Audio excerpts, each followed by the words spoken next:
ಸ್ವಾಗತ ಸುಸ್ವಾಗತ. D super ನ್ಯೂಸ್ಗೆ ಸ್ವಾಗತ. ನಾನು ರಾವ್ ಸಾಬ್ ಸರಿಕರ್. ಬೆಳಗಾವಿ ಜಿಲ್ಲೆಯ ಮೂಡಲಗಿ ಪಟ್ಟಣದ ಶ್ರೀ ಸಾಯಿ ವಿಜ್ಞಾನ ಮತ್ತು ಕಲಾ ಪದವಿ ಪೂರ್ವ ಮಹಾವಿದ್ಯಾಲಯ ಮೂಡಲಗಿ ಇವರ ಸಂಯುಕ್ತ ಹೆಸರದಲ್ಲಿ ವಿದ್ಯಾರ್ಥಿಗಳಿಗೆ ಟ್ರೋಫಿ ಕೊಡುವ ಕಾರ್ಯಕ್ರಮವನ್ನು ಮತ್ತು ಕಾಲೇಜು ಬಳಗದ ವತಿಯಿಂದ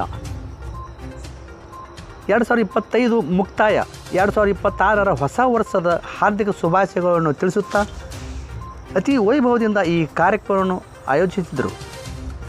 ಈ ಅವಧಿಯಲ್ಲಿ ಪ್ರಾಂಶುಪಾಲರು, ಸಹ ಶಿಕ್ಷಕರು ಹಾಗೂ ಎಲ್ಲ ಸಿಬ್ಬಂದಿ ವರ್ಗ, ಎಲ್ಲ ವಿದ್ಯಾರ್ಥಿಗಳು ಹಾಜರಿದ್ದರು. ವರದಿ ಸಂತೋಷ್ ಕೆಳಗಡೆ, ಡಿ ಸೂಪರ್ ನ್ಯೂಸ್ ಗೋಕಾಕ್. ದಯಮಾಡಿ ನೀವು ಲೈಕ್ ಮಾಡಿ, ಶೇರ್ ಮಾಡಿ ಹಾಗೂ ಸಬ್ಸ್ಕ್ರೈಬ್ ಮಾಡಿ.